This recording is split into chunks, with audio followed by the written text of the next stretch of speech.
Hello नमस्कार साथियों, मैं गौरव आपके अपने परिवार पाठशाला विद गौरव में आप सभी का स्वागत करता हूं। तो जैसा कि आप लोगों को पता है कि पिछले 2-3 दिनों से आपकी ये क्लासेस लगातार चल रही है। स्पेशल पीटी की क्लासेस चल रही है। जो यूपीएससी का आपका 24 तारीख का एग्जाम होना है उसकी ये क्लासेस चल रही है, ठीक है। और आप लोगों के लिए जिसका बहुत बेसब्री से आप लोग इंतजार कर रहे थे एडमिट कार्ड के लिए, तो एडमिट कार्ड भी आप सभी साथियों के आ चुके हैं। और आपने मेरे टेलीग्राम पर मैंने लिंक अपडेट कर दिया है, वहाँ पर जाके क्या करेंगे आप उसका अपना एडमिट कार्ड देख सकते हैं कि आपका कौन से शहर में आपका एग्जाम पड़ा हुआ है, ठीक है। तो ज़्यादा देर ना करते हुए आपकी क्लास में शुरू करता हूं। जो साथी बाद में उनको आप लोग बता दें कि आपके एडमिट कार्ड आ चुके हैं और जाके आप लोग टेलीग्राम पे जाके लिंक पड़ा हुआ आप वहां से जाके देख सकते हैं, ठीक है। तो आज हम लोग प्रैक्टिस सेट 3 की बात करेंगे। बहुत ही इंपॉर्टेंट प्रश्न है और इंपॉर्टेंट प्रश्नों के साथ साथ में उसकी व्याख्या भी मैं आपको जो बताऊंगा वो आप लोग कॉपी पेन साथ में लेकर नोट करें, जो आपको बहुत कोई ना कोई एग्जाम में जरूर आपको फायदा मिलने वाला है, ठीक है। तो आज का पहला प्रश्न हम लोग शुरुआत करते हैं। ये प्रैक्टिस सेट कौन सा है? तीसरे प्रैक्टिस सेट की हम लोग बात कर रहे हैं। जो प्रश्न आपके रह जाते हैं वो मैं एक दिन बाद में आपको करा दूंगा, मैथ और रीजनिंग के, लेकिन अभी जो आपके चल रहे हैं वही आपको चलने दो यहाँ पर, ठीक है। चलो समझते हैं जरा हम लोग यहाँ पर किसकी, देखो प्रैक्टिस सेट कौन सी बात होने जा रही है। क्वेश्चन नंबर यहाँ पर पहले प्रश्न की तरफ हम लोग बढ़ते हैं और एक एक सभी साथी यहाँ पर कमेंट करके बताएंगे क्या क्या इसका उत्तर यहाँ पर हो जाएगा, ठीक है। तो क्वेश्चन नंबर पहले आपसे बोल रहा है, जितने भी साथी लाइव क्लास को देख रहे हैं सभी से रिक्वेस्ट है आप लोग अगर क्लास को आते जाएं और इसके साथ आप लोग क्लास को शुरू होने से पहले आप लोग शेयर वगैरह कर दीजिए ताकि आपको क्लास में कोई डिस्टर्बेंस ना हो, ठीक है। तो आज की क्लास हम लोग शुरुआत करते हैं और समझते हैं कि हमारे कौन कौन से प्रश्न हैं जो आपके एग्जाम पॉइंट के विषय बहुत इंपॉर्टेंट यहाँ पर बन जाते हैं, ठीक है। पहले प्रश्न की हम लोग बात करते हैं। पहला प्रश्न यहाँ पर क्या दिया गया है, एक एक अच्छे से आपको चीज़ों को समझना है। अगर आपने चीज़ों को यहाँ पर समझ लिया तो आपको कोई दिक्कत यहाँ पर नहीं होगी, और इसके साथ साथ में आप अगर चीज़ों को समझ के अगर करोगे तो बहुत आपको मजा आएगा, ठीक है। तो प्रश्न कह रहा है, जागीर द्वारा किस कंपनी ने सूरत में कारखाना लगाने की अधिकृत किया था। तो ये बहुत इंपॉर्टेंट प्रश्न है और आप सभी साथी यहाँ पर कमेंट करके बताएंगे इसका सही उत्तर क्या हो जाएगा, ठीक है। पहले का सभी साथी कमेंट करके बताएंगे और सभी लोगों के यहाँ पर उत्तर आने लगे हैं। और यहाँ पर देखो, अब ऐसे प्रश्नों को आप कैसे कर पाओगे, पहले नंबर तो ये है। सबसे पहले नंबर पे आप जब तक डिटेल्स आपको नहीं पता होगी तब तक ऐसे प्रश्नों को आप लोग नहीं कर पाओगे, लेकिन मैं आपको साथ में डिटेल्स कराऊंगा ताकि आपके समय कम बचा हुआ है। आपके एडमिट कार्ड आ चुके हैं, आप लोगों ने देख लो उसको, बाद में ये क्लास खत्म हो जाए इसके बाद आप एडमिट कार्ड देख लो कि आपका सेंटर कहाँ पड़ा हुआ है, ठीक है। तो कहने का मतलब जब तक आपने डिटेल से नहीं पढ़ा है तब तक आप प्रश्न को नहीं कर पाओगे, ठीक है। आप तुक्के लगा के आओगे, तुक्के से कभी सिलेक्शन नहीं किसी का होता है, ठीक है। चलो यहाँ पर देखो हो जाएगा, जागीर द्वारा किस कंपनी को सूरत कारखाना में लगाने का अधिकृत किया गया था, ठीक है। जागीर के द्वारा दिया गया था। तो अब आप कैसे प्रश्नों के उत्तर की तरफ पहुंचोगे। तो जो साथी यहाँ पर पहले का डी उत्तर कर रहे हैं वो बिल्कुल सही उत्तर कर रहे हैं। अब जरा समझेंगे कि आखिर ये क्या इसका किस तरीके से आपको चीजें करना है। देखो यहाँ पर क्या है, अगर हम यहाँ पर बात करें ध्यान से समझेंगे, यहाँ पर मैंने जो आपको इंग्लिश ईस्ट इंडिया की बात यहाँ पर की है, तो यहाँ पर कैसे क्या हो जाएगा जरा ये समझते। देखो यहाँ पर क्या हुआ था कि अगर हम यहाँ पे बात करें, कब की बात हो रही है यहाँ पर अगर हम बात करते हैं 1613 में, कब 1613 की यहाँ पर बात हो रही, कब देखो इसकी अगर बात करें कब 1613 में 1613 में क्या हुआ था, जहांगीर ने एक फरमान जारी किया था। क्या एक फरमान जारी किया, और वो किसके द्वारा, ईस्ट इंडिया कंपनी के द्वारा यहाँ पर क्या कर दिया था कि आप यहाँ पर अपनी कोई कंपनी यहाँ पर खोल सकते हो, ठीक। समझ में आ गया, कहाँ पर, सूरत में इसको जारी किया था, समझ में आ गया। तो अब अगर पूछ लेता है कि उस वहाँ पे अगर आपको क्या पूछा जाएगा कि ये बताओ किसके और अंग्रेज कौन सा शासक था यहाँ पर, तो कौन सा अच्छे से आपको पता होगा, सर क्या हो जाएगा इसका नाम, सर टॉमस रो हो जाएगा। सर टॉमस रो ने क्या किया था, यहाँ पर इसको इंग्लिश ईस्ट इंडिया कंपनी की स्थापना यहाँ पर किया गया था, ठीक समझ में आ गया। और ये कब किया था, तो 1615 ईस्वी में इसको किया था, ठीक समझ में आ गया। और ये फरमान जारी कब हुआ था, 1613 में किया था, स्थापना कब हुई थी, 1615 में, ठीक है। और जैसा कि आपको पता है कि 1600 ईस्वी में आपकी ईस्ट इंडिया कंपनी की स्थापना भी हुई थी, ठीक है, समझ में आ गया। तो सूरत में जब कारखाना खुला था, ये प्रश्न आपका बहुत इंपॉर्टेंट बन जाता है। जो साथी पहले का डी उत्तर कर रहे हैं, बहुत ही अच्छा प्रश्न यहाँ पर आप लोग कर रहे हैं। इसी साथ आप लोग कमेंट साथ में करते रहे, जो भी साथी क्लास में जुड़ रहे हैं वो लोग शेयर वगैरह साथ में करते हैं। अब क्वेश्चन नंबर 2 की तरफ हम लोग बढ़ रहे हैं। क्वेश्चन है, पृथ्वीराज चौहान के विरुद्ध मोहम्मद गौरी के आक्रमण के समय कन्नौज के निम्नलिखित में किस वंश का शासन था। यहाँ पर बहुत ही अच्छा प्रश्न है और अच्छे से आप लोग इस प्रश्न का उत्तर देंगे। किस तरीके से प्रश्न देखो आपको डिटेल में पूछ लिया, हिस्ट्री का प्रश्न है ये। क्या अगर पृथ्वीराज चौहान के विरुद्ध मोहम्मद गौरी के आक्रमण के समय कन्नौज निम्नलिखित में से किस वंश का शासन था। मतलब जब यहाँ पर पृथ्वीराज के द्वारा मोहम्मद गौरी का आक्रमण किया गया था तब आपका किस वंश का शासन था कन्नौज में, ठीक समझ में आ गया। तो यहाँ पर आप सभी साथी यहाँ पर कमेंट करके बताएंगे कि इसका सही उत्तर क्या हो जाएगा, ठीक है। अब जरा समझ लेते हैं, यहाँ पर जो साथी दूसरे का क्या उत्तर दे रहे हैं, डी उत्तर दे रहे हैं, वो बिल्कुल सही उत्तर दे रहे हैं। कैसे जरा समझते हैं। यहाँ पर क्या हो जाएगा, गहड़वाल क्या था, गहड़वाल उसका शासन था। किसका, आप देखो जैसे आप लोगों को पता हो चंदेल वंश है, तो चंदेल अगर बात करें तो चंदेल भी आपका वहाँ पे था, प्रतिहार भी था। तो ये आपको कहीं ना कहीं ऑप्शन क्या करेंगे, दिमाग में आपको परेशान करेंगे। ठीक, समझ में आ गया। अब देखो 2-3 चीज़ें यहाँ से सीख लेते हैं कि आपको क्या क्या चीज़ें याद करनी है। अगर हम आपसे बात करें तो उस समय जब क्या नाम है ये युद्ध हुआ था, तो वहां पर कौन था, गहड़वाल वंश का यहाँ पर शासन था। किसका, गहड़वाल वंश का वहां पर शासन था। सभी साथी कॉपी में नोट करते चलें अगर आप चीजों को लिख रहे हो। ठीक, समझ में आ गया। अगर यहाँ पे एक सीट पर सबसे, अब देखो यहाँ पर किसकी बात हो रही है।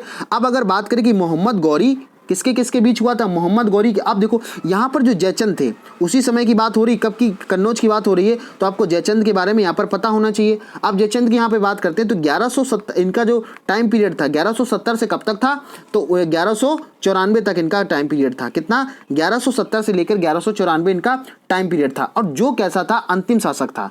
समझ में आ गया, कैसा था, अंतिम शासक था। और इनको किस नाम से जाना था, राजा जयचंद के नाम से इनको जाना जाता था। ठीक, समझ में आ गया। अगर यहीं पे इसी की और एक बात करते हैं तो यहां पर आपको अच्छे से पता होगा कि इनकी जो पुत्री थी संयुक्ता, किसकी, जयचंद की जो पुत्री थी संयुक्ता, इनका क्या हुआ था, पृथ्वीराज चौहान ने तृतीय से क्या कर लिया था, अपहरण कर लिया था। पृथ्वीराज चौहान ने क्या कर लिया था, अपहरण कर लिया था। समझ में आ गया। ये चीज़ आपको एक्स्ट्रा है जो मैंने आपको बता दी है। तो सेकंड का जो आंसर दूसरा दे रहे हैं वो बिल्कुल सही कर रहे हैं। अगले प्रश्न की तरफ हम लोग बढ़ते हैं। क्वेश्चन नंबर तीसरा आपसे बोल रहा है कि गुप्त काल गुप्त स्वर्ण मुद्रा कहा जाता है। गुप्त स्वर्ण मुद्रा कहा जाता है। सभी साथी कमेंट करके बताएंगे इसका सही उत्तर क्या हो जाएगा। ठीक है, देखो क्या रहा, गुप्त स्वर्ण मुद्रा कहा जाता किसको, आपको उत्तर बताना है। तो इसका सही उत्तर क्या हो जाएगा, जो साथी थर्ड का बी उत्तर कर रहे हैं वो बिल्कुल सही उत्तर कर रहे हैं। यहाँ पर क्या हो जाएगा, दीनार हो जाएगा। ठीक, समझ में आ गया। इसका सही उत्तर क्या हो जाएगा, दीनार हो जाएगा।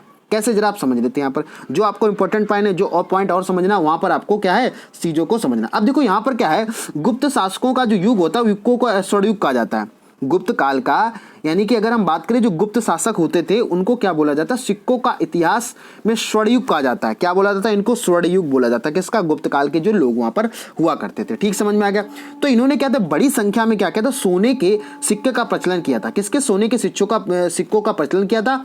और वहीं पर जो सिक्के बोले जाते थे उसका क्या बोला जाता था, दीनार बोला जाता था। क्या बोला जाता था, दीनार बोला जाता था। ठीक है, समझ में आ गया। तो कोई दिक्कत आपको नहीं होनी। भाई आप लोग जितने वो लाइव क्लास को देख रहे हैं सभी से रिक्वेस्ट है आप लोग क्लास को लाइक शेयर वगैरह करते रहें, जिससे कि और साथियों को यहाँ पर भला हो सके। और आपकी अब एग्जाम की डेट आ गई है, अब आपको परेशान होने की जरूरत नहीं। जैसे कही था अभी आपको ये सुनने को आ रहा था कि सर पेट का एग्जाम हो सकता है आगे बढ़ जाए। ठीक है, क्योंकि सीजल का एग्जाम भी उसी दिन था। तो ऐसा आपको जो वो थी, आपको अनुशंसा थी वो कैसी हो गई आपकी, अब कंप्लीट हो गई है। अब आपको परेशान होना नहीं, एडमिट कार्ड आपके आ चुके हैं। ठीक है, क्वेश्चन नंबर चौथे की तरफ, जैन धर्म को सल्लेखना से तात्पर्य क्या है। यहाँ पर किसकी बात हो रही है, सल्लेखना के यहाँ पर तात्पर्य आपसे पूछ रहा है। तो कैसे यहाँ पर आप इसका उत्तर दोगे सही। क्वेश्चन नंबर 4 की हम लोग बात करते हैं। सभी साथी यहाँ पर क्या करेंगे, साथ में उत्तर देते चलेंगे कि यहाँ पर इसका सही उत्तर क्या हो जाएगा। ठीक है, जरा समझ लेते हैं हम चीजों को, क्या हो जाएगा। देखो जैन धर्म की बोला सल्लेखना से तात्पर्य यहाँ पर क्या हो जाएगा। तो जब तक आपने जैन धर्म को डिटेल से नहीं पढ़ा होगा तब तक आप प्रश्न को नहीं कर पाओगे। लेकिन यहाँ मैं आपको साथ में क्या करूंगा, चीजों को यहाँ पर आपको रिवाइज भी साथ में कराता चलूंगा। ठीक है, अब जरा हम लोग समझ लेते हैं। यहाँ पर देखो यहाँ पर क्या है, जो सल्लेखाना होता था इसको क्या बोला जाता था, संथारा बोला जाता। क्या, संथारा इसको बोला जाता था। किसको, यहाँ पर सल्लेखाना को संथारा यहाँ पर बोला जाता था। ठीक है, अच्छा सल्लेखाना या संथारा का जो मतलब होता था उसका मतलब क्या होता था, उपवास होता था। क्या मतलब होता था, उपवास होता था। समझ में आ गया। यानी कि जो साथी चौथे का बी उत्तर कर रहे हैं वो बिल्कुल सही उत्तर यहाँ पर कर रहे हैं। अब जरा समझेंगे यहाँ पर, देखो मैंने क्या बताया, संथारा का मतलब क्या होता है, उपवास। अब जब इंसान उपवास करेगा, उपवास के दौरान जिस इंसान की मृत्यु हो जाती थी उसको बोला जाता था सल्लेखाना। ठीक, समझ में आ गया। तो चौथे का क्या हो जाएगा, बी उत्तर बिल्कुल सही हो जाएगा। इस तरीके से आपको प्रश्न का उत्तर यहाँ पर देना है। ठीक, समझ में आ गया। तो आपको कोई दिक्कत यहाँ पर नहीं होनी चाहिए। ठीक है, चलो अगले प्रश्न की तरफ हम लोग बढ़ते हैं। तो आपने कोई दिक्कत नहीं होनी चाहिए। चलो अगले प्रश्न से बात करते हैं। जरा सभी साथी साथ में कमेंट वगैरह शेयर वगैरह करते रहें, जिससे कि और नए साथी यहाँ पर जुड़ सके। अगला प्रश्न क्या करा, भारतीय पुरातत्व का जनक, भारतीय पुरातत्व का जनक किसे कहा जाता है। बहुत ही अच्छा प्रश्न है, बहुत ही इंपॉर्टेंट प्रश्न है। सभी साथी यहाँ पर कमेंट करके बताएंगे।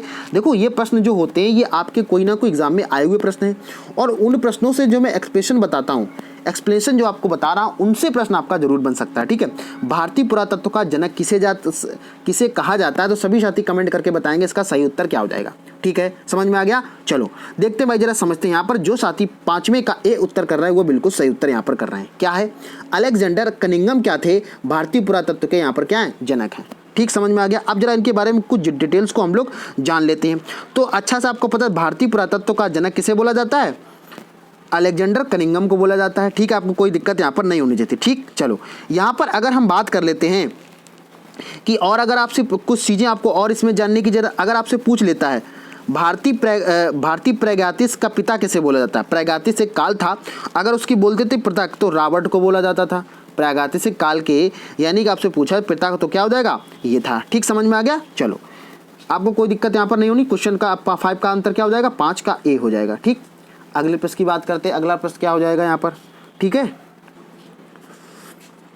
तो क्वेश्चन नंबर 6 की तरफ हम लोग बढ़ रहे हैं। सभी साथी लाइक शेयर कमेंट वगैरह करते रहें साथ में। ठीक, मेरे पास भी समय कम है और मेरे पास भी समय कम है, तो आपको ज़्यादा चीज़ें आपको अच्छे से चीज़ों को समझना है। कह रहा है 1833 के चार्टर्ड एक्ट के तहत कुछ प्रावधान थे, नीचे दिए गए कूट के आधार पर सही का उत्तर कीजिए। तो यहाँ पर 1833 का जो चार्टर्ड एक्ट था उसके बारे में यहाँ पर प्रश्न पूछा। तो क्या करा?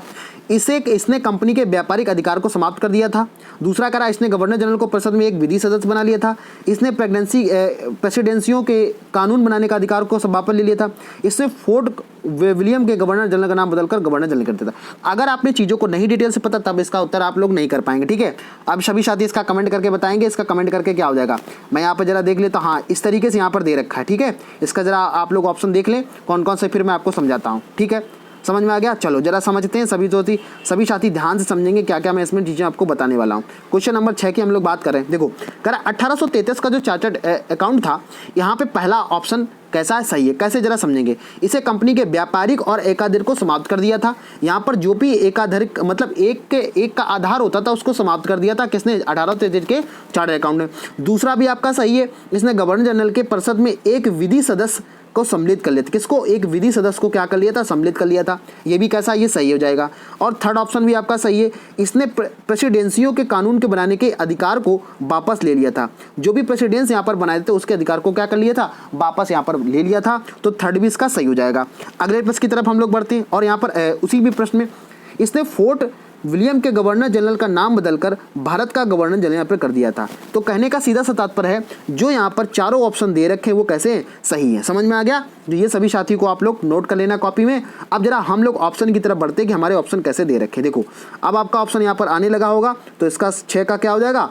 यहाँ पर डी ऑप्शन बिल्कुल सही हो जाएगा। तो जो साथी 6 का डी कर रहे हैं वो बिल्कुल सही उत्तर कर रहे हैं। ठीक, अगले प्रश्न की तरफ हम लोग बढ़ते हैं। क्वेश्चन नंबर यहाँ पर 7 की तरफ बढ़ रहा है। क्वेश्चन नंबर 7 कह रहा है द्वितीय गोलमेज सम्मेलन 1931 में कांग्रेस के प्रतिनिधि के रूप में भाग लेने वाले कौन नेता थे यहाँ पर? ठीक, अब जरा चीज़ों को आपको अच्छे से समझना है। मैं यहाँ पे एक चीज़ आपको एक्सप्लेन करूँगा तभी आपको अच्छे से और समझ में आएगा।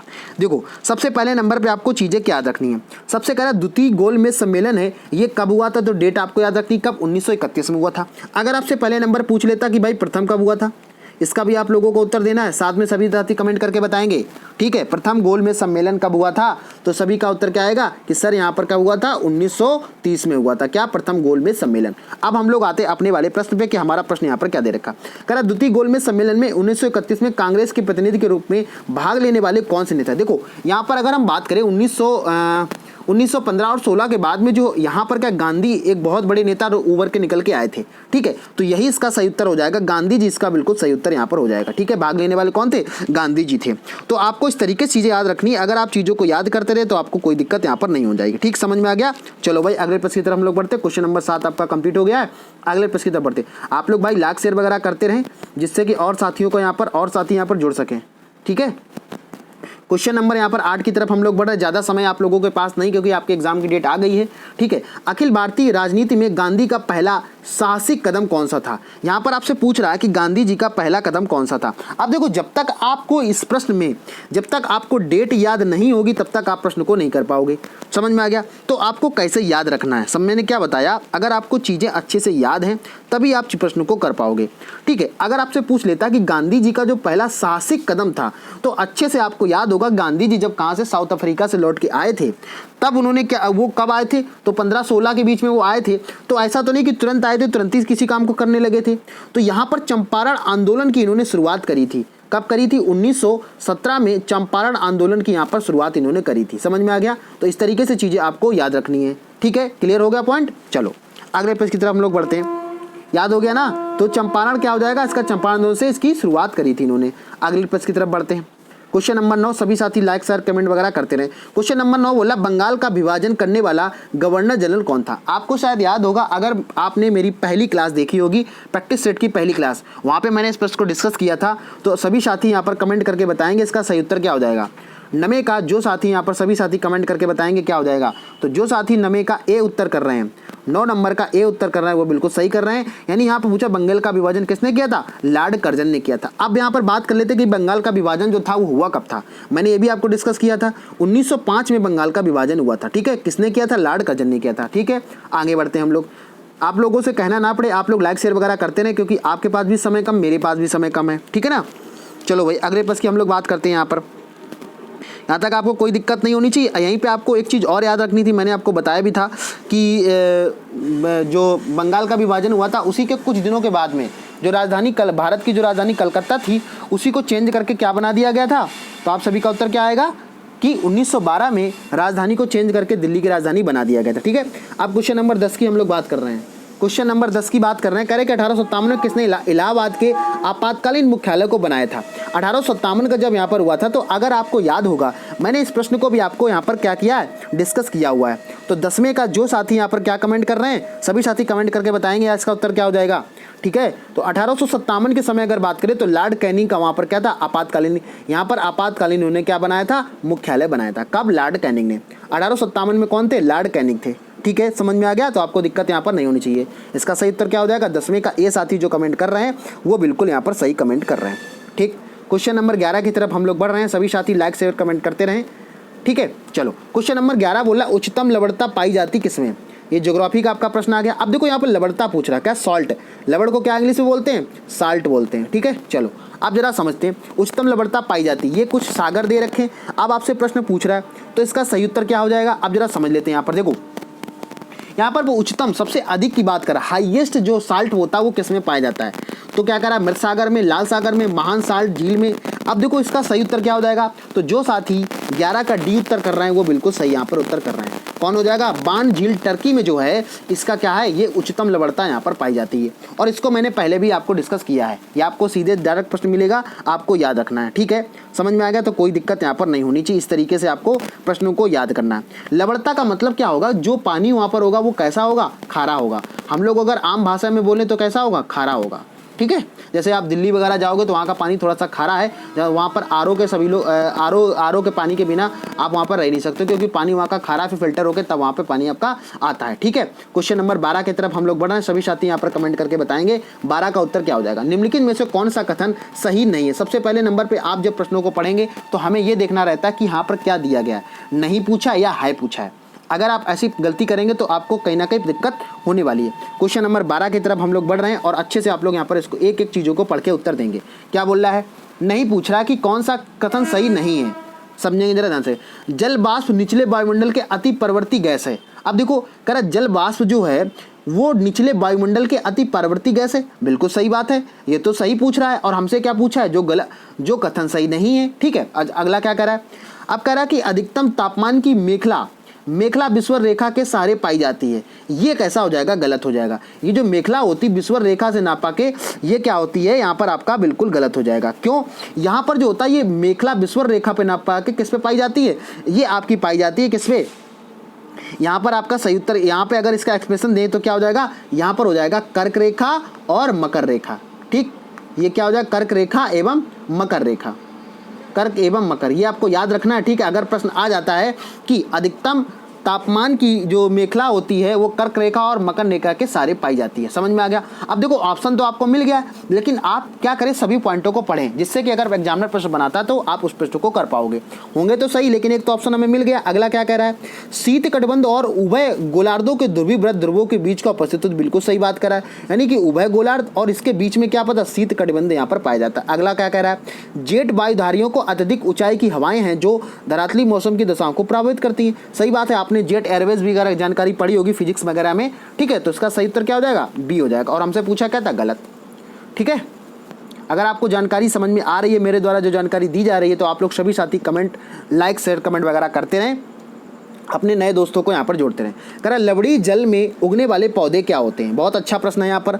लवड़ी जो होते हैं, अब देखो यहाँ पर इसमें सबसे पहले नंबर समझ लेते हैं। यहाँ पर देखो इसका क्या है, यहाँ पर अगर आपका इंग्लिश नेम इसको आता है तो आप इसको आसानी से कर पाओगे।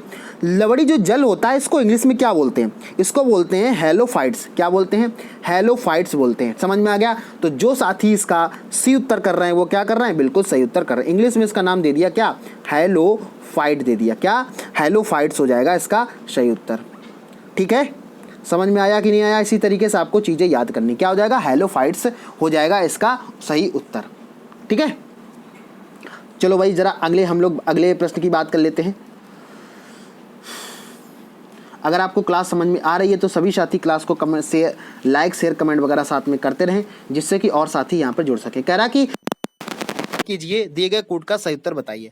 अब देखो यहाँ पर क्या है, यहाँ पर कुछ आपके क्या दे रखे हैं, ये कुछ शहरों के नाम दे रखे हैं और यहाँ पर आपको सूची पूछी है कि किस तरीके से यहाँ पर चीज़ें होती हैं। जरा समझेंगे एक एक चीज़ों को ध्यान से। क्या है, अब देखो इस प्रश्न को करने का सही तरीका क्या है। तो यहाँ पर देखो अगर हम बात करते हैं, सभी साथी यहाँ पर उत्तर तो इसके जो उधर दे रखे हैं, लेकिन यहाँ पर आपको मैचिंग कराना है। देखो दिल्ली में जो है, यहाँ पर दिल्ली की जब बात करेंगे तो यहाँ पर कैसा अर्ध शुष्क पाया जाता है। क्या होता है दिल्ली में? क्या होता है? अर्ध शुष्क। तो यहाँ पर ए का क्या हो जाएगा? दूसरा हो जाएगा। अगली बात करते हैं मुंबई। यहाँ पर मुंबई की बात करते हैं तो मुंबई में क्या होता है? उष्ण आर्द्र है। कैसा है? उष्ण आर्द्र। तो बी का कितना हो जाएगा? 3 हो जाएगा। ठीक है, अगर जोधपुर की बात करें, देखो जब आपको ऑप्शन ना कोई पता हो तो आप कैसा कैसा, जोधपुर है, जोधपुर शुष्क होगा, सूखा होता है वहाँ पर, आपको पता है कैसा बालू, वहाँ पर कैसा रेगिस्तान है, तो ये शुष्क हो जाएगा। तो सी का कैसा हो जाएगा? फर्स्ट हो जाएगा। और एक ही तो आपका बचा है शिलांग। कैसा? आर्द्र। शिलांग में भाई बारिश सारी ज़्यादा होती है तो वह कैसा? आर्द्र नमी वाला क्षेत्र हो जाएगा। तो इस तरीके से ये ऑप्शन हो जाएगा A2 और अंतिम में सी हो जाएगा। देखते हैं जरा भाई इसका सही उत्तर क्या हो जाएगा, सभी साथी यहाँ पर देखेंगे। अंतिम में क्या था? A2 था ना, एक मिनट, A2 था, D4 था। ठीक है, हाँ तो D4 एज में दे रखा, A2 शुरुआत किससे था? A2 से था ना। तो इसका सही उत्तर क्या हो जाएगा? सी इसका बिल्कुल सही उत्तर हो जाएगा। आप लोग उसका स्क्रीनशॉट ले लें और साथ में इसको नोट कर लें तो आपको दिक्कत यहाँ पर नहीं होगी। अगले क्वेश्चन नंबर 15 की तरफ हम लोग बढ़ रहे हैं। बहुत अच्छी तैयारियां आपके हो रही, इसी तरीके से प्रश्नों को आप लोग करते हैं। आपके लिए क्लास चलाई जा रही है, अगर आप लाइक शेयर वगैरह नहीं करोगे तो कैसे मजा आएगा। अगला प्रश्न क्या बोला? 2011 की जनगणना के अनुसार, अंतिम आंकड़ों के अनुसार भारत का द्वितीय सर्वाधिक जनसंख्या वाला राज्य कौन सा है? बहुत ही अच्छा प्रश्न है, अच्छे से आपको चीजों को, प्रश्नों को यहाँ पर उत्तर देना है। तो यहाँ पर द्वितीय की बात पूछ रहा है, देखो यहाँ पर प्रश्नों को समझना है। देखो इस प्रश्न का उत्तर क्या हो जाएगा, सभी साथी कमेंट करके बताएंगे। ठीक है, यहाँ पर कह रहा है द्वितीय सर्वाधिक जनसंख्या वाला राज्य कौन सा है। तो जब तक आपको इस प्रश्न का सही उत्तर यहाँ पर नहीं पता होगा तब तक आप प्रश्न यहाँ पर नहीं कर पाओगे। ठीक, अब जरा समझ लेते हैं। यहाँ पर हम आपको पूरा डिस्कस करेंगे क्योंकि जनगणना से प्रश्न है। देखो इसका अगर हम उत्तर दें तो आपका जो साथी 15 का यहाँ पर क्या कर रहा है, सी उत्तर कर रहा है, वो बिल्कुल सही कर रहे हैं। अब जरा हम लोग उसको डिस्कस कर लेते हैं कि आखिर क्यों है, कौन कौन से यहाँ पर और यहाँ पर हो जाएंगे। देखो अगर आपसे पूछ लिया जाता है, आपको कम से कम 5 राज्य तो पता होने चाहिए कौन कौन से हैं। सबसे टॉप नंबर पे अगर 1 नंबर की बात करें तो अपना यूपी है। ठीक है, समझ में आ गया। दूसरे नंबर की यहाँ पर अब बात करें तो क्या हो जाएगा? महाराष्ट्र हो जाएगा। क्या हो जाएगा? महाराष्ट्र हो जाएगा। ये सभी साथी नोट कर लेंगे, आपके प्रश्न में आ सकता है। तीसरे नंबर की बात करें तो क्या हो जाएगा? बिहार हो जाएगा। ठीक है, अगर चौथे नंबर की बात करें, चौथा नंबर क्या हो जाएगा? पश्चिम बंगाल हो जाएगा, दीदी की नगरी हो जाएगा, पश्चिम बंगाल हो जाएगा। ठीक है, समझ में आ गया। और 5वें नंबर की हम जब बात करते हैं तो क्या हो जाएगा? आंध्र प्रदेश यानी कि एपी हो जाएगा। समझ में आ गया। तो पहले नंबर पे कौन? यूपी, दूसरे नंबर पे महाराष्ट्र, तीसरे नंबर पे बिहार, इसके बाद पश्चिम बंगाल और चौथे नंबर पे क्या हो जाएगा? आंध्र प्रदेश हो जाएगा। ये जनसंख्या का आंकड़ा है जो आपको याद रखना, 2000 जनसंख्या के अनुसार से यहाँ पर आपको चीजें की गई हैं। ठीक, समझ में आ गया। चलो भाई अगले प्रश्न की तरफ हम लोग बढ़ते हैं। क्वेश्चन नंबर 16 की तरफ हम लोग बढ़ रहे हैं। क्वेश्चन नंबर 16 आपसे क्या करा एंट्री पार्ट व्यापार से तात्पर्य क्या यहाँ पर है। अब अच्छे से आपको याद करना है क्या क्या चीजें यहाँ पर हो जाएगा। ठीक, जरा समझते हैं यहाँ पर डिटेल्स में आप लोग। ठीक है, समझेंगे भाई। मैंने आपको कल इस चीज को लिए बताया था, एंट्री पार्ट जो व्यापार होता है ये क्या तरीके का व्यापार है। तो इसका सीधा सीधा आपको याद रखना, एंट्री पार्ट जो व्यापार होता है किससे संबंधित है? निर्यात के लिए आयात की गई वस्तुएं, निर्यात के लिए आयात की गई वस्तुएं, इसका सही उत्तर हो जाएगा। ये लॉजिक वाला इसमें नहीं है, इसको सीधे सीधे आपको याद रखना क्योंकि अब आपके पास समय बिल्कुल कम बचा हुआ है। ठीक है, इसको आपको कॉपी में नोट कर लेना। अगले प्रश्न की तरफ हम लोग बढ़ते हैं। क्वेश्चन नंबर 17 आपसे क्या बोल रहा है, अच्छे से आपको अब देखो यहाँ पर मिलान करना है। क्या मिलान करना है? ठीक है, दिख रहा होगा सभी साथियों को। चलो भाई बात कर लेते हैं जरा हम लोग। क्वेश्चन नंबर देखो, बोला आपको मिलान करना, तो मिलान करने के लिए आपको क्या, कैसे यहाँ पर मिलान करोगे जरा समझ लेते हैं। अगर आपको थोड़ा बहुत पता है तभी आप उत्तर दे पाओगे, ठीक। जरा समझते हैं यहाँ पर देखो, आपको सबसे पहले नंबर पे ये तेल शोध कारखाना दे रखा और ये राज देगा। ये तेल शोध कारखाना ये आपको बताना कहाँ पर स्थित है, यही तो आपसे पूछ रहा है। जरा समझते हैं, दे रखा तटीपाका, क्या दे रखा, तटीपाका दे रखा। तो तटीपाका जो है ये आपका कौन से प्रदेश में है, तो आंध्र प्रदेश में इसका हो जाएगा। कहाँ पर हो जाएगा, आंध्र प्रदेश में हो जाएगा, ठीक। समझ में आ गया। अब देखो जैसे ही आपको अगर एक पता चला तो आपने उत्तर देखा कि सर एक का तो 3 दे रहा है और एक का 3 केवल किस में दे रहा है, बी ऑप्शन में दे रहा है। इसका सही तो ये हो जाएगा, लेकिन हम फिर भी आपके डिस्कस करेंगे ताकि आपको चीजें याद हो जाएंगी। जहां पर कोयले की बात करेंगे, कोयली कहां पड़ता है, गुजरात में हो जाएगा तेल शोधक कारखाना। नागापट्टनम की अगर बात करेंगे, नागापट्टनम कहां पर हो जाएगा, अच्छे से आपको आप चाहो तो देखो, नागापट्टनम की बात यहां पर हो रही तो क्या हो जाएगा, तमिलनाडु हो जाएगा। और यहां पर किसकी बात, नुमालीगढ़ क्या हो जाएगा, असम हो जाएगा, ठीक। समझ में आएगा। इस तरीके से आपको चीजें याद रखनी, इस तरीके से क्या हो जाएगा, 17 का क्या हो जाएगा, 20 का सही बिल्कुल उत्तर हो जाएगा, ठीक है। चलो भाई अगले प्रश्न की हम लोग बात करते हैं। अगले प्रश्न की तरफ हम लोग धीरे धीरे बढ़ रहे हैं। अगला प्रश्न आपसे क्या बोला, करा निम्नलिखित में से किस समिति ने भारत में कृषि जोत कर का सुझाव दिया था, ठीक। समझेंगे जरा ध्यान से इसका सही उत्तर, सभी साथी कमेंट करके बताएंगे इसका सही उत्तर क्या हो जाएगा, ठीक। चलो जरा समझ लेते हैं यहाँ पर इसका जो साथी, क्योंकि समय नहीं है, हम नहीं चाहते कि आपका समय लॉस हो, तो आज मैं थोड़ा सा जल्दी भी इसलिए आपको करवा रहा हूँ। यहाँ पर 18 का क्या हो जाएगा, ए उत्तर बिल्कुल सही हो जाएगा। कौन सा, राज्य जो समिति थी इसी ने क्या किया था, कृषि जोत कर का सुझाव दिया था। लेकिन कुछ चीजें आपको बताने वाली बात है, उसको आपको समझना है यहाँ पर, ठीक। समझ में आ गया। अब देखो ये जो समिति थी इसने अपनी रिपोर्ट कब सौंपी थी, तो ये 1972 में रिपोर्ट सौंपी थी। तो अगर आपसे प्रश्न पूछ लेता है कि राज्य समिति ने कृषि जोत का जो सुझाव दिया था वो कब अपनी रिपोर्ट सौंपी, तो 1972 में इस रिपोर्ट को सौंप दिया था। कौन सी समिति के द्वारा, राज्य समिति के द्वारा इसको सौंपा गया था, ठीक है। तो इस तरीके से आपको याद रखना। अगर ये पूछ लेता है इस समिति के अध्यक्ष कौन थे, अगर राज्य समिति के अध्यक्ष पूछ ले तो क्या हो जाएगा, के.एन. राज हो जाएगा, के.एन. राज इसका सही उत्तर हो जाएगा, ठीक। समझ में आ गया। ये पॉइंट आपको याद करना है। तो 18 का क्या हो जाएगा, ए उत्तर बिल्कुल सही हो जाएगा, ठीक। क्वेश्चन नंबर 19 की हम लोग बात करते हैं। क्वेश्चन नंबर करा, बैंक दर का आशय क्या है, रेट। बैंक दर का मतलब क्या होता है, रेट होता है। इंग्लिश में आपने पढ़ा होगा रेट, तो इसका क्या हो जाएगा, रेट हो जाएगा। अब जरा समझते हैं यहाँ पर, सभी साथी कमेंट करके बताएंगे क्या हो जाएगा यहाँ पर, ठीक है। देखो यहाँ पर अगर बात करें तो जो बैंक की दर होती है वो उसका निर्धारण कौन करता है, साहूकार द्वारा ली जाने के बाद ये नहीं होगा बैंक का दर, क्योंकि बैंक की बात करा, साहूकार बैंक से मतलब ही नहीं होगा। अनुसूचित बैंक के द्वारा, तो अनुसूचित भी अलग किसी पर्टिकुलर की बात नहीं करा। बैंकिंग संस्थान की लाभ दर ये भी गलत हो जाएगा। केंद्रीय बैंक द्वारा ली जाने वाली आधिकारिक जो ब्याज दर होती है उसी को क्या बोला था, बैंक दर बोला जाता है, ठीक है। तो जो साथी 19 का डी उत्तर कर रहा है वो बिल्कुल सही है उत्तर यहाँ पर कर रहे हैं। क्वेश्चन नंबर 20 की हम लोग बात करेंगे, और जो साथी अभी बाद में जुड़े उनको मैं बता देना चाहता हूँ, ये प्रैक्टिस सेट आपका तीसरा प्रैक्टिस सेट चल रहा है, और जब तक आपका पेपर नहीं होता तब तक आपका डेली एक प्रैक्टिस सेट हो जाएगा, ठीक है। और इसके साथ साथ मैं आपको बता दें कि आपके एडमिट कार्ड आ चुके हैं, तो आप क्लास फिनिश होने के बाद में आप टेलीग्राम पे जाइएगा, उसका लिंक हमने डिस्कशन में दे दिया है, टेलीग्राम में अपडेट कर दिया, वहाँ से जाके आप अपना एडमिट कार्ड देख सकते हैं कि आपका कौन से शहर में आपका एग्जाम पड़ा हुआ है, ठीक है। और आप लोग कमेंट करके बाद में जरूर बताइएगा कि क्लास के बारे में आप लोग फीडबैक जरूर देते रहा करें, ठीक। चलो बात करते हैं क्वेश्चन नंबर 20 की तरफ। हम लोग अवमूलन का तब अधिक कारगर होता है, यहाँ पर कर अवमूलन तब अधिक कारगर होता है जब, तो आपको बताना कि अवमूलन क्या होता है। जब तक आपको नहीं पता होगा तब आप इसका उत्तर नहीं दे पाएंगे, ठीक। अब जरा समझ लेते हैं अवमूलन का अर्थ क्या होता है, कोई बता सकता है यहाँ पर साथी कमेंट करके बताएगा अवमूलन आखिर होता क्या है। तो अगर देखो समझ लेते हैं, यहाँ पर क्या होता है, देश की मुद्रा के बाह्य मूल्य के हिसाब से कम करना होता है। मतलब देश की जो मुद्रा है बाह्य मूल्य से, जो बाहरी मूल्य उससे कम करना क्या कहलाता है, आपका अवमूलन कहलाता है। तो यहाँ पर क्या हो जाएगा, इस हिसाब से देखा जाए इसका ए ऑप्शन बिल्कुल सही हो जाएगा। क्या कह रहा है, विदेशों में निर्यात मांग की लोच अधिक होना। बात समझ में आ गई। इस तरीके से इसका सही उत्तर क्या हो जाएगा, 20 का ए उत्तर बिल्कुल सही हो जाएगा, ठीक है। समझ में आ गया आपको, कोई दिक्कत यहाँ पर नहीं होनी चाहिए। एक एक प्रश्न में अच्छे से आपको एक्सप्लेन भी कर रहा हूँ, और जिससे कि आपको कोई दिक्कत ना होनी चाहिए, ठीक है। चलो भाई बात कर लेते हैं अगले प्रश्न की हम लोग। अगला प्रश्न आपके क्या हो जाएगा, क्वेश्चन नंबर 21 की तरफ हम लोग बढ़ रहे हैं। वह न्यूनतम जनसंख्या कितनी है जिसके नीचे 17वें संशोधन अधिनियम के उपबंध के अनुसार मध्यवर्ती स्तर पर पंचायतें गठित नहीं की जा सकती। यहाँ पर नहीं की बात कर रहा है, तो आपको इससे डायरेक्टली प्रश्न है, ये पॉइंट प्रश्न है।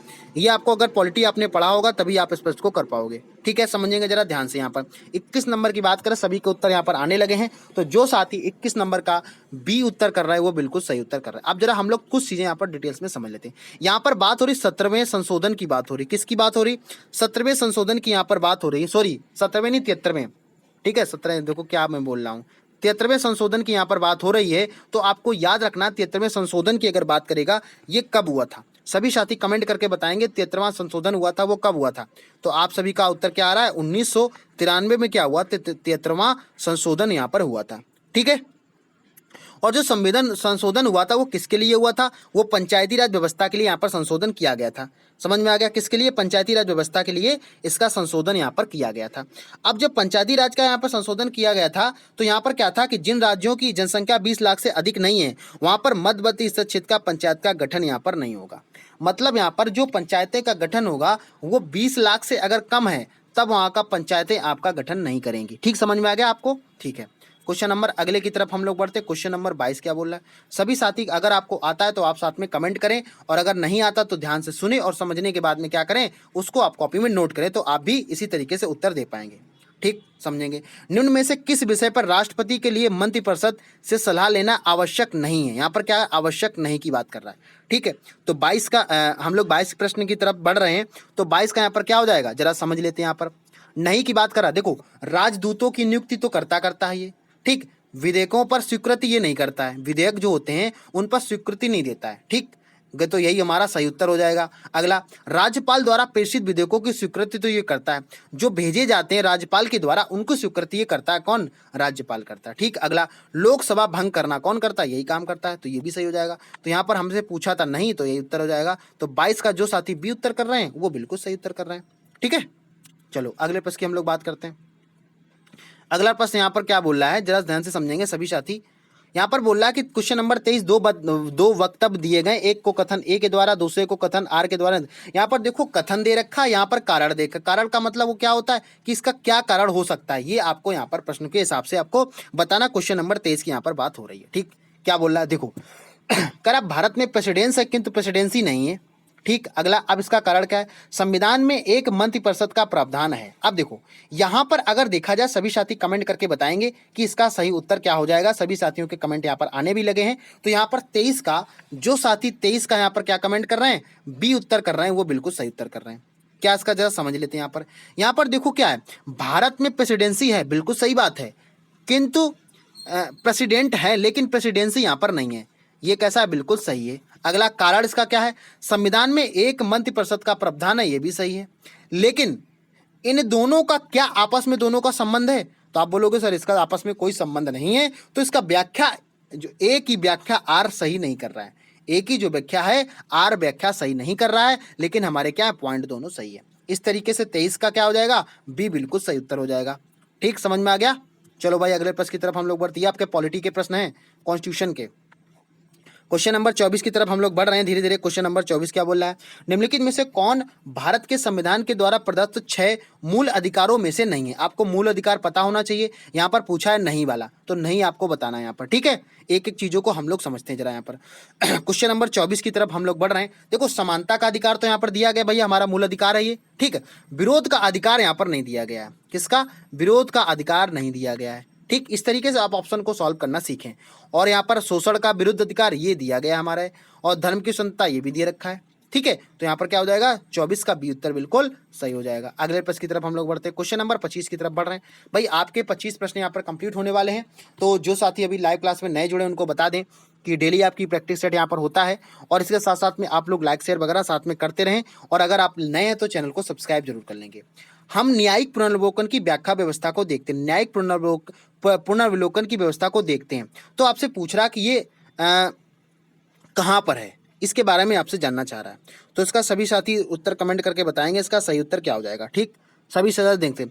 न्यायिक पुनर्विलोकन, देखो न्यायिक की यहाँ पर बात किसकी करा, न्यायिक। देखो भारत में तो ये है, ये तो पक्का श्योर है। ठीक है, तो देखो अब जरा हमारे पास में पहले नंबर पे ये तो ऑप्शन कैसे हो गए, कट हो गए। ठीक, करेक्ट, केवल भारत में, तो केवल भारत जो है वहां पर ना हो के और कहाँ पे है, यूएसए में भी दोनों जगह यहाँ पर हो जाएगा। यूएसए और भारत में क्या है, न्यायिक पुनर्विलोकन की व्यवस्था यहाँ पर ली गई है। क्यों, क्योंकि यहीं से ये संविधान उठाया गया था। ठीक है ना, समझ में आ गया। तो 25 का जो साथी डी उत्तर कर रहे हैं बिल्कुल ही सही उत्तर यहाँ पर कर रहे हैं। ठीक, यहाँ तक आपको कोई दिक्कत यहाँ पर नहीं होनी चाहिए। अगले प्रश्न की तरफ हम लोग बढ़ते हैं। क्वेश्चन नंबर 26 की तरफ बढ़ रहे हैं। यहाँ पर क्वेश्चन नंबर 26 क्या बोला है, निम्न रक्त वर्ग सर्वाधिक दाता यूनिवर्सल डोनर जो होता है वो कौन कहलाता है। आपसे यहाँ पर ब्लड ग्रुप की बात कर रहा है तो आपको अच्छे से पता होता कौन होता है, ओ होता है। ओ सभी को ब्लड क्या करता है, डोनेट कर सकता है। किसको, ओ सभी, जितने भी ओ जिसका ओ ब्लड ग्रुप होगा वो सभी लोगों को क्या कर सकता है, यहाँ पर दे सकता है ब्लड। ठीक है, चलो अब बताओ यहाँ पर अगर हम यहाँ पर बात करते हैं तो ये किसको क्या बोलते हैं, सर्वाधिक दाता बोलते हैं, और अगर इंग्लिश में तो यूनिवर्सल डोनर यहाँ पर सही उत्तर इसका हो जाएगा। ठीक है, अब जरा यहाँ पर देखो रक्त वर्ग आया, थोड़ी सी कुछ चीजें यहाँ पर जान लेते हैं जो आपके एग्जाम में आ सकती हैं। अगर आपसे पूछा रक्त समूह जो है या रक्त वर्ग है इसको खोजा किसने, तो किसने खोजा था, सभी लोग कमेंट करके बताएंगे। क्या हो जाएगा, कार्ल लैंडस्टीनर ने इसकी खोज की थी। समझ में आ गया कि नहीं आ गया, तो आपको कोई दिक्कत यहाँ पर नहीं होनी चाहिए, मैंने एक पॉइंट आपको एक्स्ट्रा बता दिया है। क्वेश्चन नंबर 27 की बात करते हैं। क्वेश्चन नंबर 27 क्या बोला, क्वेश्चन नंबर 27 बोला डीएनए की द्विकुंडली की संरचना किसके बारे में जानकारी यहाँ पर दी गई थी। तो यहाँ पर सब बहुत अच्छा प्रश्न है और सभी साथी यहाँ पर कमेंट भी कर रहे हैं, समझेंगे सभी साथी यहाँ पर ध्यान से। क्या हो जाएगा इसका उत्तर, सभी साथी कमेंट करेंगे। आप लोग इतनी कंजूसी क्यों करने लगते हो, कमेंट भी नहीं साथ में करते हो। क्वेश्चन नंबर 27 की बात करें तो डीएनए का द्विकुंडली की बात हो रही तो क्या हो जाएगा यहाँ पर, वॉटसन और क्रिक ने क्या दिया था, इसको सिद्धांत को दिया था। अब देखो यहाँ पर कुछ चीजें आगे, डीएनए का आपको क्या है, डीएनए का पूरा नाम से यहाँ पर डिस्कस कर लेते हैं, डीएनए। तो क्या हो जाएगा डीएनए का पूरा, डी से क्या हो जाएगा, डीऑक्सी यहाँ पर क्या हो जाएगा, इसका सही उत्तर क्या हो जाएगा, डीऑक्सी राइबोन्यूक्लिक न्यूक्लिक एसिड हो जाएगा। ठीक है, समझ में आ गया, डीऑक्सी न्यूक्लिक एसिड यहाँ पर क्या हो जाएगा, इसका पूरा नाम हो जाएगा। ठीक है, चलो यहाँ पर अगर बात कर लेते हैं तो ये किसका दिया था यहाँ पर। अब देखो यहाँ पर क्या हुआ था तो द्विकुंडली की जो संरचना थी, द्विकुंडलों की जो संरचना थी वो किसने दी गई थी, किसके द्वारा, वाटसन और क्रिक के द्वारा दी गई थी। ठीक, क्वेश्चन नंबर 27 आपका कंप्लीट हो गया। क्वेश्चन नंबर 28 की हम लोग बात करते हैं। क्वेश्चन बहुत अच्छा प्रश्न है। ठीक है, क्वेश्चन नंबर 28 कह रहा है स्वर्णकार मतलब जो ज्वेलर्स की दुकान करते हैं उसको बोलते हैं, द्वारा प्रयोग किए जाने वाले एक्वरेजिया निम्नलिखित में से किसकर मिलाया जाता है। यहाँ पर बहुत अच्छा प्रश्न है, बहुत चीजें आपको यहाँ पर सीखने को मिलेंगी क्योंकि यहाँ पर बहुत चीजें आपको याद रखनी। देखो समझ लेते हैं यहाँ पर जरा, देखो यहाँ पर बात क्या हो रही है, एक्वरेजिया की बात हो रही है। ये एक इंग्लिश का शब्द है। ठीक है, समझ में आ गया, क्या इंग्लिश का शब्द है। एक्वारेजिया को ही क्या बोलते हैं, हम हिंदी में क्या बोलते हैं, अम्लराज बोलते हैं। अब देखो कई सारे लोगों का यहाँ पर उत्तर आने लगेगा, क्या बोलते हैं इसको, अम्लराज बोलते हैं। समझ में आ गया। अब आपका सभी साथी यहाँ पर कमेंट करेंगे कि इसका सही उत्तर क्या हो जाएगा। तो जो साथी 28 का यहाँ पर क्या दे रहे हैं, यहाँ पर 28 का बी उत्तर कर रहे हैं वो बिल्कुल सही उत्तर कर रहे हैं। नाइट्रिक अम्ल और HCl आपका क्या होता है, इसी से मिलकर आपका बना होता है एक्रोजिया, और इसको क्या बोलते हैं, अम्लराज बोलते हैं। क्या बोलते हैं, अम्लराज बोलते हैं। तो इसका देखो समझ लेते हैं जरा, HCl का क्या हो जाएगा, HCl हो जाएगा। ठीक है, और इसके बाद में क्या हो जाएगा, नाइट्रिक अम्ल का क्या हो जाएगा, HNO3 हो जाएगा। ठीक है, तो इसको क्या बोलते हैं हम लोग, अम्लराज बोलते हैं या एक्वरेजिया बोलते हैं। दोनों प्रश्न एक ही से रिलेटेड है, तो 28 का क्या हो जाएगा, बी हो जाएगा। अगले प्रश्न की तरफ हम लोग बात करते हैं, अगला प्रश्न यहाँ पर क्या हो जाएगा। ठीक है, क्वेश्चन नंबर अगला समझते हैं। कह रहा प्रत्यावर्ती धारा विद्युत धारा को दिष्ट में परिवर्तित किया जाता है, किसमें परिवर्तित। देखो यहाँ पर अगर इसका सही उत्तर दें, कह रहा प्रत्यावर्ती जो धारा है और दिष्ट धारा को परिवर्तित किया जाता है, तो किसमें किया जाता है, सभी साथी यहाँ पर कमेंट करके बताएंगे। ठीक है, आप लोग लाइक शेयर वगैरह साथ में करते रहा करें। ठीक है, चलो समझते हैं जरा यहाँ पर। तो यहाँ पर 29 का जो साथी यहाँ पर डी कमेंट कर रहे हैं वो बिल्कुल सही यहाँ पर करते हैं। क्या इसका सही उत्तर हो जाएगा, रेक्टिफायर यहाँ पर बिल्कुल सही उत्तर इसका हो जाएगा। क्या, रेक्टिफायर यहाँ पर हो जाएगा। ठीक है, चलो क्या हो जाएगा, रेक्टिफायर। ठीक है, ठीक है ना, कोई दिक्कत यहाँ पर आपको नहीं होनी चाहिए। इस तरीके से आपको चीजें याद करना है। ठीक, चलो क्वेश्चन नंबर अगले प्रश्न की हम लोग बात करते हैं। क्वेश्चन नंबर 30 की यहाँ पर बात करते हैं। क्वेश्चन नंबर 30 आपसे क्या बोल रहा है, बहुत आज मैंने थोड़ा सा स्पीड से कराया हुआ क्योंकि आप समय बहुत कम है, तो मैं नहीं चाहता हूं कि आपका समय जाए थोड़ा सा यहाँ पर, और अगर हम चाहेंगे कि 1 घंटे में आपके बहुत सारे प्रश्न और कंप्लीट यहाँ पर हो जाएं। ठीक है, चलो क्वेश्चन नंबर कह रहा 30, कह रहा पाइरिलियोमीटर निम्न प्रयोग में से किसे नापने के लिए किया जाता है। क्या है, पाइरिलियोमीटर है, यहाँ पर थोड़ा सा अटपटा नाम है लेकिन आप लोग इसको याद करेंगे। क्या है, किसके नापने के लिए प्रयोग किया जाता है, सभी साथी यहाँ पर कमेंट करके बताएंगे इसका सही उत्तर क्या हो जाएगा। ठीक है, तो ये किसके लिए होता है, सोलर रेडिएशन के लिए इसको प्रयोग किया जाता है। किसके लिए, सोलर रेडिएशन के लिए क्या किया जाता है, इसको प्रयोग किया जाता है। ठीक, समझ में आ गया।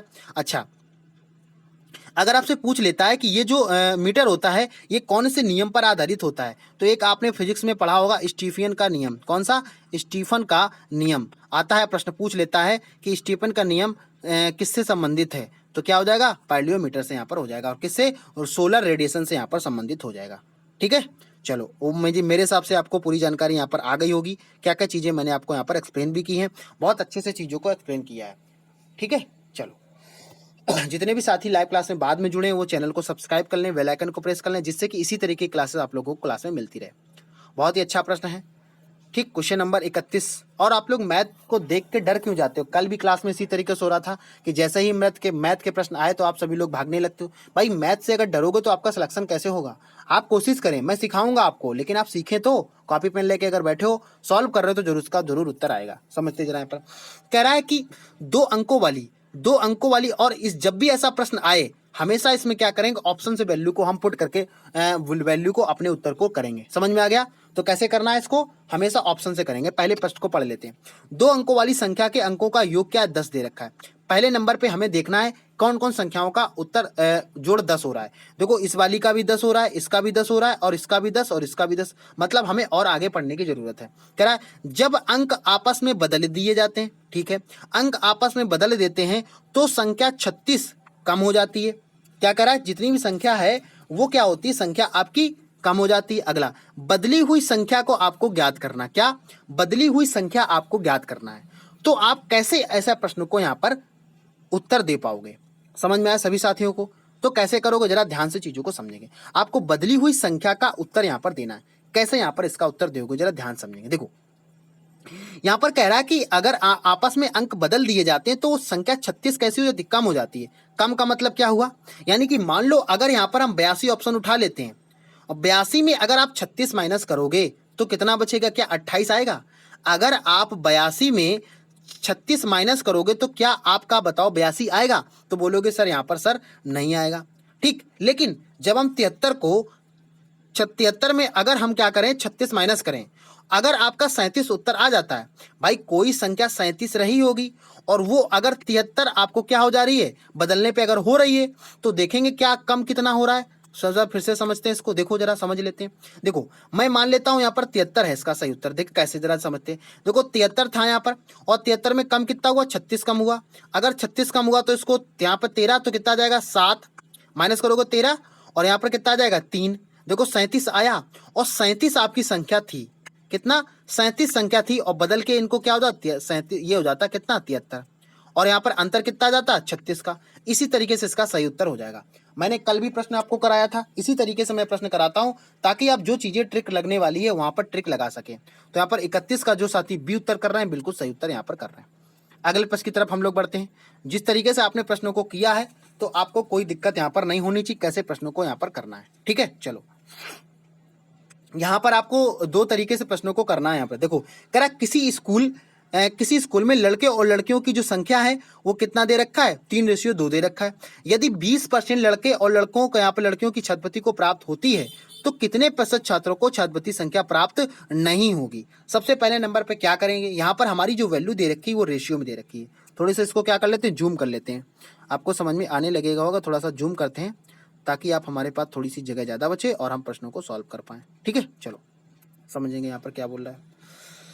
देखो यहाँ पर क्या दे रखा है? रेशियो में वैल्यू दे रखी है। तो जब भी हमारे पास में रेशियो वैल्यू दे रखी होगी तो हम क्या करेंगे, उसको नंबर में हम वैल्यू को चेंज करेंगे। कितना दे रखा है?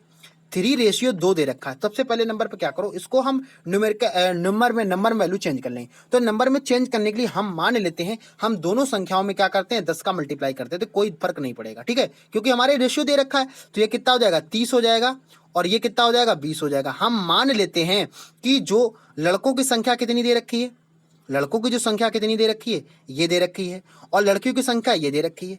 ठीक, समझ में आ गया? अब देखो आपके लिए प्रश्न आसान हो गया। तो पूछा कितने की नहीं है, और ये दे रखा कि 20% लड़कों को छात्रवृत्ति प्राप्त होती है और 25% लड़कियों को छात्रवृत्ति प्राप्त नहीं होती है। तो इसको कैसे करोगे? तो यहाँ पर 30 का जब 20% आप निकालोगे कितना आएगा? अब ये तो आपको डायरेक्टली आना चाहिए ना। अगर इतना आप नहीं कर पा रहे हो इसका मतलब आपकी तैयारी कहीं ना कहीं दिक्कत कर रही है। 30 का जब 20% निकालोगे तो कितना होगा? तो 6 आ जाएगा। ठीक है, हमें टोटल निकालना कितने बच्चों को यहाँ पर स्कॉलरशिप मिल रही है, तभी तो निकाल पाओगे कितनों को नहीं मिल रही है। अब देखो यहाँ पर अगर बताएं 20 का आपको निकालना 25%, तो 20 का 25% कितना होगा? सभी साथी कमेंट करेंगे कितना? 5 होगा। अब यहाँ पर जोड़ देते हैं, दोनों का टोटल कितना हो जाएगा? 11 हो जाएगा। मतलब हमारे पास जो हमने वैल्यू मानी है वो कितनी? 50 टोटल यहाँ पर दे रखी है। भाई 20 यहाँ पर गर्ल्स हैं 20 गर्ल्स हैं और 30 बॉयज हैं, यही तो है, 50 हैं। और जब 50 में क्या करोगे आप, 50 में माइनस करो, इसको अरेंज कर दें, यहाँ तक समझ में आ गया, कोई दिक्कत नहीं है। दोनों का जो प्रतिशत मिला मतलब 11 लोगों को यहाँ पर क्या है स्कॉलरशिप प्राप्त हो रही है। इसको अरेंज करते तो फिर समझते। देखो 50 था, 50 में 11 आपने माइनस किया तो कितना आया 9, और कितना आया 39। समझ में आया, यही तो है। अब देखो यानी कि आपके 39 लोगों को यहाँ पर क्या है छात्रवृत्ति नहीं मिल रही, लेकिन हमें क्या निकालना, परसेंटेज निकालना। तो यहाँ पर क्या किया 39, ठीक है 39, और टोटल कितना था 50 था, तो 50 हमने मान लिया और इसको क्या कर दिया 100 कर दिया। ठीक समझ में आ गया। तो यहाँ पर 50 दूना 100 हो जाएगा। तो 39 का मल्टीप्लाई आप कितना करोगे, 2 में करोगे तो कितना आ जाएगा 78% यहाँ पर सही उत्तर हो जाएगा। ठीक है, इस तरीके से प्रश्न आपको सॉल्व करना है। बाकी आप एक्स मान के तरीके भी इसको लगा सकते हैं, लेकिन आप इस तरीके से करोगे तो ज्यादा अच्छा तरीका रहेगा। ठीक है, तो 32 का जो साथी यहाँ पर डी उत्तर कर रहे हैं बिल्कुल सही उत्तर कर रहे हैं। ठीक, क्वेश्चन नंबर 33 की तरफ हम लोग बढ़ रहे हैं धीरे धीरे, और एक एक अच्छे से प्रश्न को आपको समझना है। क्वेश्चन नंबर यहाँ पर क्या बोल रहा है, क्वेश्चन नंबर 33 बोल रहा है कि 519841 का वर्गमूल आपको ज्ञात करना है। तो यहाँ पर आपको दो चीजें सबसे पहले नंबर पे आप पता होना चाहिए, या तो इसका बेसिक तरीका आपको आना चाहिए, या आप जो मैं ट्रिक बताऊंगा उसके माध्यम से इसको भी ट्रिक आप निकाल सकते हैं। देखो कैसे, सबसे पहले नंबर पे आपको क्या करना है, इसके जोड़े बना लेना है। क्या करना है, सबसे पहले नंबर पे इसके जोड़े बना लेना। कैसे, पीछे से आपको जोड़े यहाँ पर बनाना है। ठीक, क्या करेंगे, पीछे से जोड़े बना लो, इस तरीके से जोड़े आपने बना ली। अब देखो करना क्या, सबसे पहले नंबर पे आप पीछे का जोड़ा यहाँ पर देखेंगे, अंतिम में क्या दे रखा, 1 दे रखा है। अब देखो अंतिम में जब 1 दिया होता है तो किसके किसके स्क्वायर करने पे आता है, तो यहाँ पर 9 का जब स्क्वायर करोगे तो कितना होता है 81, यानी कि अंतिम में क्या होता है 1 आ सकता है, या आप 1 का स्क्वायर करोगे तब भी आपका आ सकता है, यही तो कंडीशन बनेगी। ठीक है, अब देखो यहाँ पर देखो ऑप्शन एग्जामिनर ने कैसे सेट किए हैं, एक एक सभी में अंतर दे रखा, आप इस तरीके से नहीं कर पाओगे। तब क्या करोगे भाई, ये तो समझ में आ गया, या तो 9 होगा अंतिम में या 1 होगा, लेकिन सभी में इन्होंने दे रखा है। तब क्या करोगे जरा समझ लेते। अब हम जाते उस शुरुआती तौर पे, तो शुरुआत में कितना दे रखा है 51 दे रखा है। तो यहाँ पर आपने क्या किया, अगर देखो इसके आसपास की किसका स्क्वायर है, तो आप सभी का उत्तर आएगा कि सर इसके आसपास तो 49 का स्क्वायर होता है, किसका 7 का स्क्वायर कितना 49 होता है। तो अब आपने क्या देखा, देखो 2 ऑप्शन आपके क्या हो एलिमिनेट हो गए। समझ में आया कि नहीं आया, इस तरीके से आपको क्या करना है, प्रश्न को सॉल्व करना है। ठीक है, समझ में आ गया, 2 ऑप्शन कैसे हो गए आपके एलिमिनेट हो गए। अब 2 ऑप्शन जब आपके एलिमिनेट हो गए हैं, अब आप कैसे इसको प्रश्न को सॉल्व करोगे जरा समझ लेते हैं। यहाँ पर देखो यहाँ पर कितना दे रखा है 31 दे रखा है, यहाँ पर कितना दे रखा है 21 दे रखा है।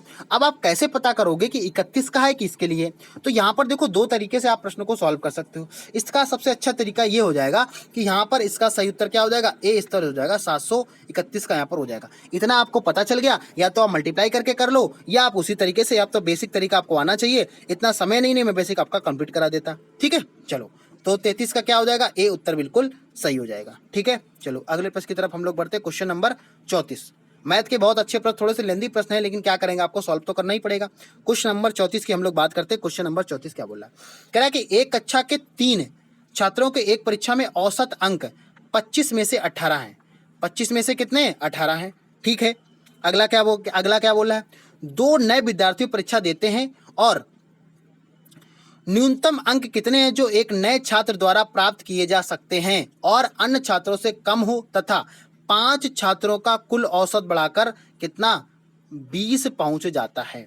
तो आप ऐसे प्रश्नों को किस तरीके से सॉल्व करोगे बताओ। आप सभी साथी यहाँ पर कमेंट करेंगे। देखो कैसे जरा समझ लेते हैं, यहाँ पर ध्यान से समझेंगे, जो चीजें मैं आपको बताऊंगा आप उसी ट्रिक से अगर करेंगे। देखो यहाँ पर आपको औसत दे रखा कितना, यहाँ पर 3 छात्रों का औसत कितना दे रखा है 18 दे रखा है। तो यहाँ पर हम टोटल निकाल लेंगे। कैसे टोटल निकालेंगे, कैसे देखो यहाँ पर 18 इंटू कितना कर देंगे 3, तो 18 3 कितना हो जाएगा 54 हो जाएगा। ठीक, समझ में आया कि नहीं आया।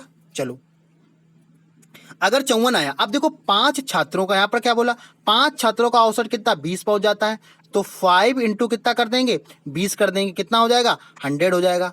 समझ में आया, यही तो पूछ रहा है। अब कह रहा है कि जो नया वाला, ये नया वाला आपसे पूछ रहा है। समझ में आया कि नहीं आया, ये नए जो यहाँ पर 2 नए यहाँ पर विद्यार्थी थे उनका आपको बताना है।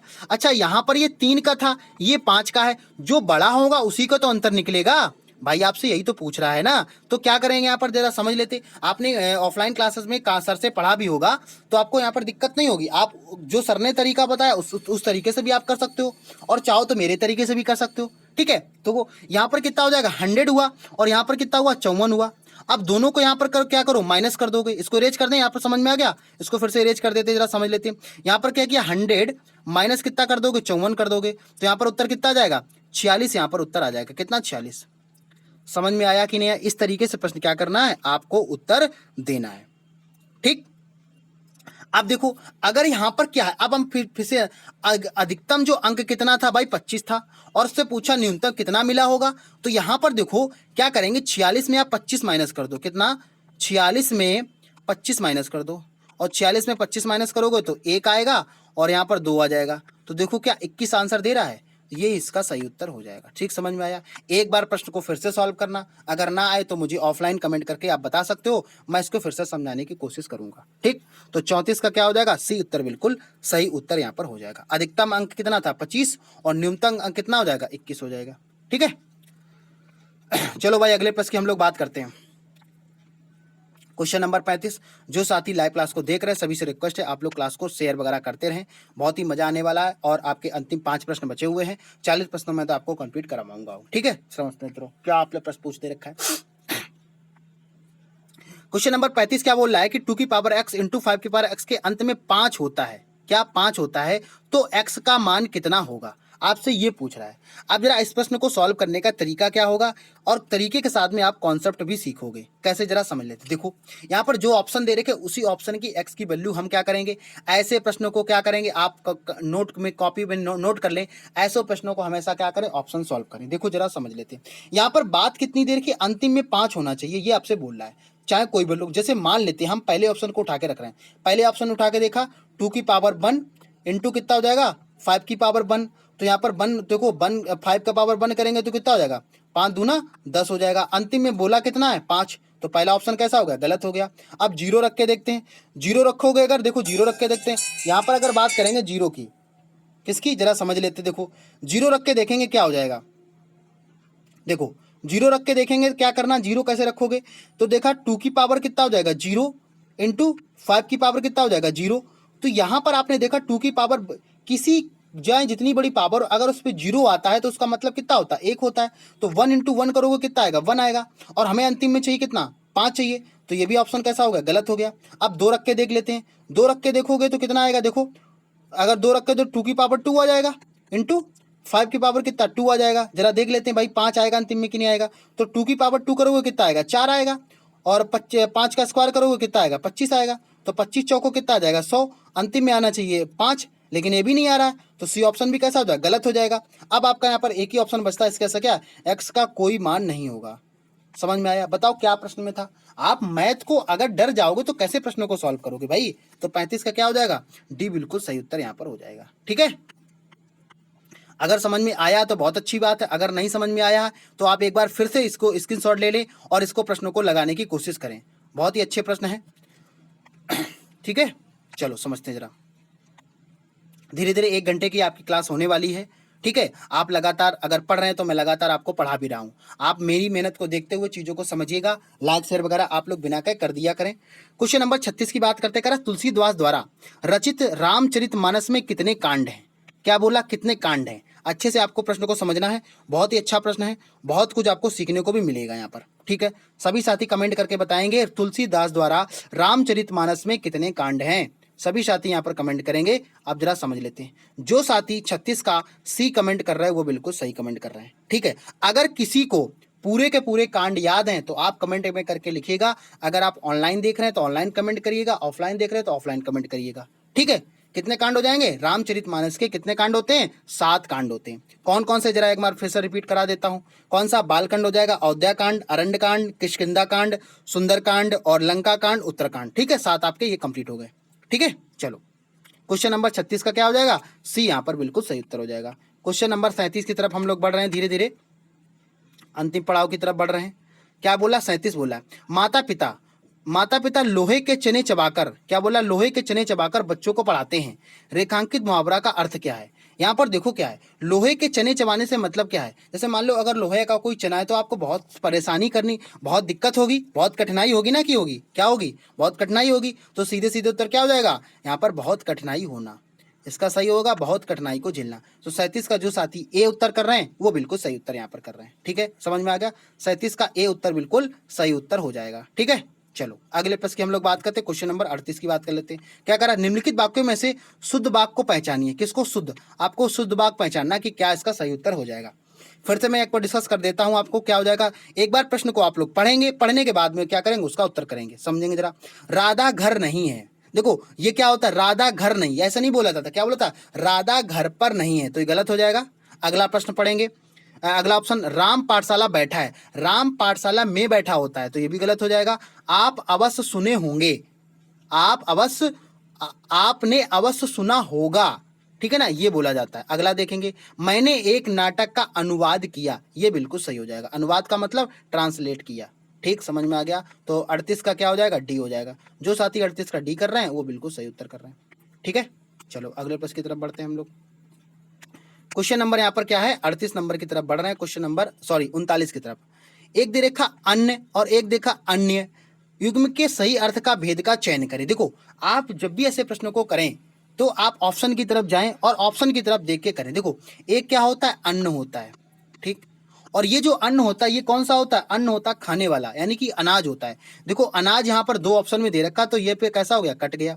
अब क्या करें? अन्न। अन्न का मतलब क्या होता है? अलावा। दूसरा हो जाएगा यहाँ पर, तो यहाँ पर क्या हो जाएगा? पहला उत्तर बिल्कुल सही हो जाएगा। इस तरीके से चीजें आपको याद करनी है। ठीक है, कोई दिक्कत नहीं होनी चाहिए। मेरे हिसाब से आपको जानकारी बहुत स्पष्ट मैंने दी है, ताकि आपका कोई भी प्रश्न इस तरीके का अगर प्रश्न आता तो आपका गलत यहाँ पर ना हो सके। ठीक है, चलो क्वेश्चन नंबर 40 की बात करते हैं। अंतिम पड़ाव की तरफ हम लोग पहुंच रहे हैं। इनमें से कौन सा शब्द सरस्वती शब्द का समानार्थी? समानार्थी का मतलब पर्यायवाची होता है, उसी को हम लोग समानार्थी शब्द बोल देते हैं। ठीक है, अब आपको पर्यायवाची अगर याद होगा तो इसका उत्तर दे दोगे आप, नहीं तो क्या करोगे? नहीं तो आपको तो कहीं ना कहीं दिक्कत आ जाएगी। ठीक है, समझ में आ गया। चलो भाई समझ लेते जरा। यहाँ पर एक बार फिर से समझ लेते। क्वेश्चन नंबर अंतिम पड़ाव की तरफ हम लोग पहुंच रहे हैं। क्वेश्चन नंबर 40 बोल रहा है, तो क्वेश्चन नंबर 40 का क्या उत्तर हो जाएगा?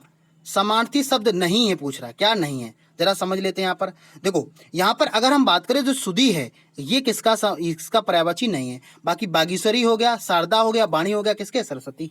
समझ में आ गया। अगर यहाँ पर बात आती है तो सुधी का जो पर्यायवाची वो किसका पर्यायवाची है? सभी साथी कमेंट करके बताएंगे। ठीक है, तो ये किसका होता है? ये होता है आपका पंडित का। किसका होता है? पंडित का। तो पंडित के और पर्यायवाची कौन हो जाएंगे? पंडित को भाई देखो कोविद भी बोला जाता है, बुद्ध बोला जाता है, धीर बोला जाता है, विलक्षण बोला जाता है, बुद्धवान बोला जाता है। समझ में आ गया। इस तरीके से चीजें आपको याद करनी है। ठीक है, आप सभी साथी कमेंट करके बताएंगे कि आपके 40 में कितने प्रश्न सही हुए हैं। ठीक है, आपको अगर क्लास अच्छी लगी तो आप अपने दोस्तों को शेयर करें, शेयर करके बताएं कि कैसी क्लास यहाँ पर चल रही है, क्या क्या चीज़ें और इंप्रूव होनी चाहिए। ठीक है, समझ में आ गया। तो आपके पास ज़्यादा समय नहीं है, मुझे पता है कि आप 1 घंटे से लगातार पढ़ रहे हैं, समय आपके पास भी कम है। तो अगर आपके पास समय तो मेरे पास भी समय कम है। ठीक है, चलो तो अब आपको भाई अंतिम में करना क्या है कि लाइक शेयर कमेंट वगैरह करना है। आज की क्लास कैसी लगी वो पे आपको कमेंट करके बताना है, और इसके साथ में आप 40 में कितने आपके सही आपने किए हैं इसका भी आपको कमेंट करके बताना है। ठीक, समझ में आ गया। तो ठीक है आप लोग, और मैं बता दूं जिन साथियों ने एडमिट कार्ड डाउनलोड नहीं किया है वो हमारे जो पाठशाला विद गौरव का टेलीग्राम है वहां से जाके लिंक मैंने अपडेट कर दिया, वहां से जाके उसको डाउनलोड अपना एडमिट कार्ड जरूर देख लें कि आपका एडमिट कार्ड कौन से शहर में पड़ा है, उसी तरीके से अपनी तैयारी को आप करिएगा। ठीक, समझ में आ गया। तो ठीक है, फिर हम लोग मिलते हैं किसी नेक्स्ट वीडियो में नेक्स्ट अपडेट के साथ में। तब तक ले आप लोग पढ़ते रहिए, खुश रहिए। जय हिंद।